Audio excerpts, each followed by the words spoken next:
Hello guys, welcome back to our channel. Day 104 of the 2025-2026 NBA regular season, February 4, 2026. Cade Cunningham leads Pistons to 124-121 win over the Denver Nuggets.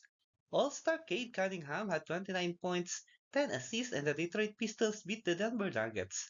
All-star Jalen Duren added 19 points and 13 rebounds, and Duncan Robinson scored 20 for Detroit, who have won 5 of 6, including a 109-107 win in Denver on January 27. Jamal Murray led the Nuggets with 32 points and 8 assists, while Nikola Jokic had 24 points and 15 rebounds.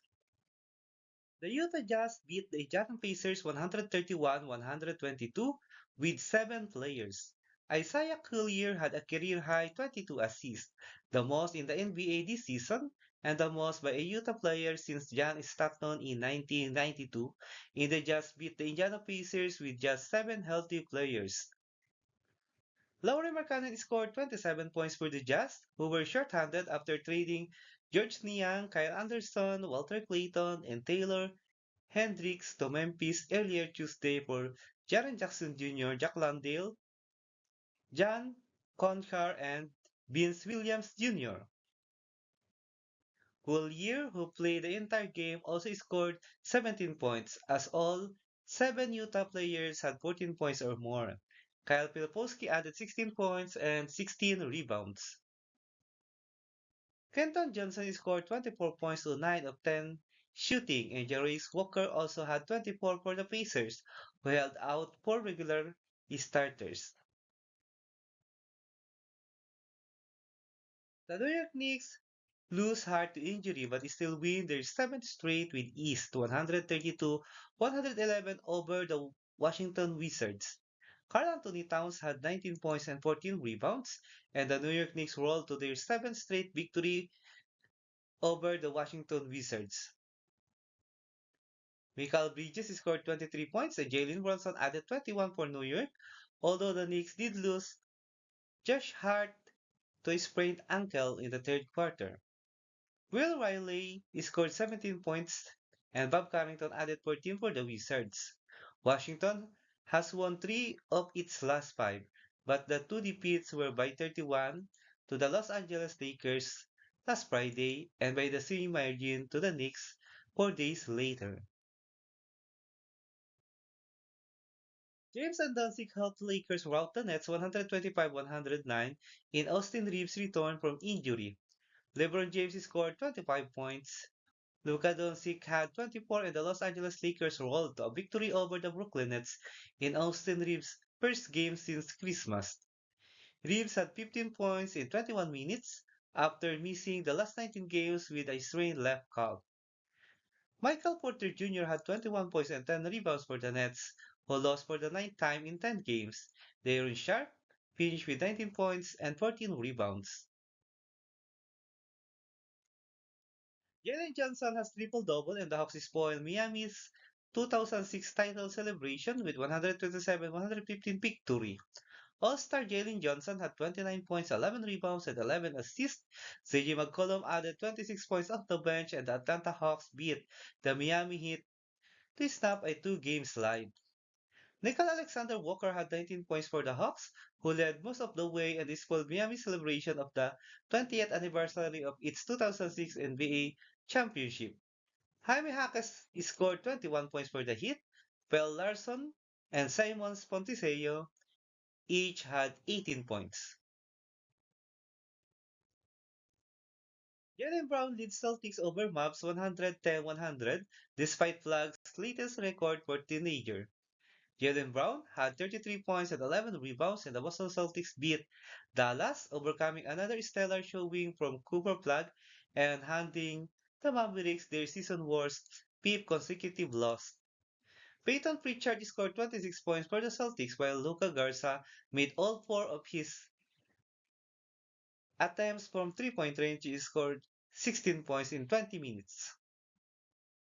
Cooper Flag scored 36 points in the rookie number 1 pick's first meeting with the team he grew up watching because Boston was the closest NBA city to his hometown.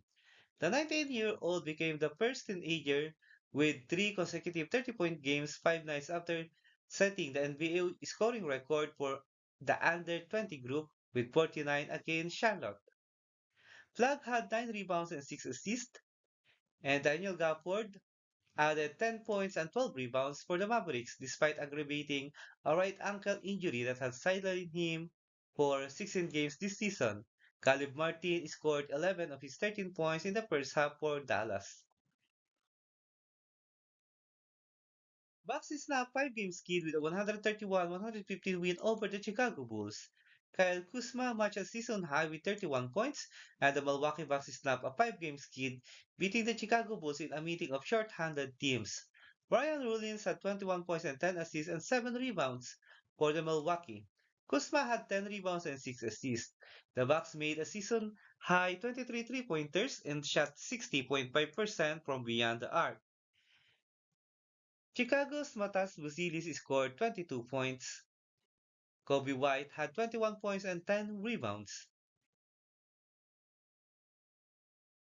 Isaiah Hartenstein has first triple-double as Thunder rolled to a 128-92 win over the Orlando Magic.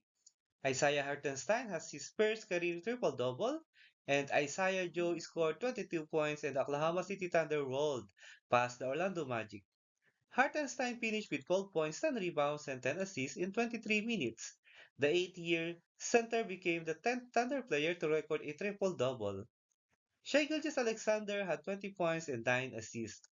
Jalen Suggs led the Orlando Magic with 20 points, and Paulo Banchero added 17 on 6 of 17 shooting. BJ Combi led the Philadelphia 76ers to fourth straight win, 130-94 over the Warriors with Curry sideline. Rookie BJ Combi had 25.7 rebounds and 7 assists. Andre Drummond added 12 points and 11 rebounds, and the Philadelphia 76ers won their fifth straight game over the Golden State Warriors, who were missing Stephen Curry because of a painful right knee. Trendon Watford had 16 points and 8 rebounds off the bench. The Sixers grabbed 24 offensive rebounds for a 55-34 advantage on the boards and scored 15 points off the Warriors' 20 turnovers. Gui Santos and Pat Spencer scored 13 points apiece, and Moses Moody added 12 for the Warriors, who lost a third straight game at home. Phoenix Suns topped the Blazers 130-125. Colin Gillespie scored a career-high 30 points. Mark Williams had 24 points and 12 rebounds, and the Phoenix Suns bounced back from a slow start for a win over the reeling Portland Trail Blazers. Grayson Allen also scored 24 points on 11 of 14 shooting. Gillespie tied a career high with 8 made three-pointers and also had 10 assists. Jeremy Grant had 23 points to lead the Portland, which lost its sixth straight game. Donovan Clingan had 14 points and 15 boards. Shaden Sharp added 19 points for Portland. Let's proceed to the NBA regular season games scheduled on February 5, 2026. Nikola Jokic and the Denver Nuggets will play their second game of back-to-back, but this time against the surging New York Knicks led by Jalen Brunson in Madison Square Garden at 8 a.m. Philippine time or 8 p.m. Eastern time. Anthony Edwards and the Minnesota Timberwolves will try to be back in the win column as they visit Scottie Barnes and the Toronto Raptors in Scotiabank Arena at 8:30 a.m. Philippine time or 8:30 p.m. Eastern time. Kevin Durant and the Houston Rockets will try to add up to their three-game winning streak as they play Jaylen Brown and the Boston Celtics in Toyota Center at 9 a.m. Philippine time or 9 p.m. Eastern time. Ryan Rollins and the Milwaukee Bucks will play the visiting New Orleans Pelicans, led by Trey Murphy III, in Pfister Ballroom at 9 a.m. Philippine time or 9 p.m. Eastern time. The East leading Oklahoma City Thunder, led by Shai Gilgeous-Alexander, will face Victor Wembanyama and the San Antonio Spurs in Frostbank Center at 10:30 a.m. Philippine time or 10:30 p.m. Eastern time. Jaren Jackson Jr. and the Memphis Grizzlies will match up against the Domantas Sabonis and the Sacramento Kings in Golden One Center at 11 a.m. Philippine time or 11 p.m. Eastern time.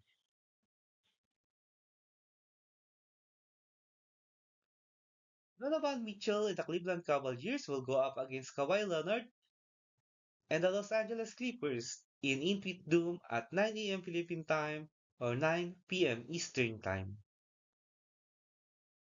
Let's proceed to the NBA regular season team standings as of February 4, 2026. Let's start with the Eastern Conference team standings for the 104. 15 Indiana Pacers 13 and 38 record with 2-game losing skid. 14 Washington Wizards 13 and 36 record. 13 Brooklyn Nets 13 and 36 record with 2-game losing skid. 12 Milwaukee Bucks 19 and 29 record. 11 Charlotte Hornets 23 and 28 record with 7-game winning streak. Number 10 is the Chicago Bulls 24 and 27 record with 2-game losing skid. Number 9 is the Atlanta Hawks 25 and 27 record. Number 8 is the Orlando Magic 25 and 24 record with 2-game losing skid. Number 7 is the Miami Heat 27 and 25 record.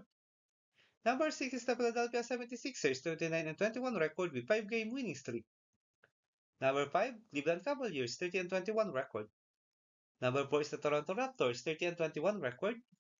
Number 3 is the Boston Celtics 32 and 18 record with 3-game winning streak. Number 2 is the New York Knicks 32 and 18 record with 7-game winning streak. And the best team in the Eastern Conference is the Detroit Pistons, 37 wins with 12 losses and has 3-game winning streak. Let's proceed to the Western Conference team standings for the 104. 15 Sacramento Kings 12 and 39 record with 9-game losing skid. 14 New Orleans Pelicans 13 and 39 record with 2-game losing skid. 13 Utah Jazz 16 and 35 record. 12 Dallas Mavericks 19 and 31 record with 5-game losing skid. Number 11 is the Memphis Grizzlies 19 and 29 record. Number 10 is the Portland Trail Blazers 23 and 28 record with 6-game losing skid. Number 9 is the Los Angeles Clippers 23 and 26 record. Number 8 is the Golden State Warriors 27 and 24 record with 2-game losing skid. Number 7, Minnesota Timberwolves 31 and 20 record. Number 6 is the Phoenix Suns 31 and 20 record. Number 5 is the Los Angeles Lakers 30 and 19 record. Number 4 is the Houston Rockets 31 and 17 record with 3-game winning streak. Number 3 is the Denver Nuggets 30 and 18 record with 2-game losing skid. Number 2 is the San Antonio Spurs 33 and 16 record. And the best team in the Western Conference is the Oklahoma City Thunder, 40 wins with 11 losses and has 2-game winning streak. If you like this kind of content, don't forget to subscribe and leave a like to help our channel grow. Thank you so much everyone. See you in the next video.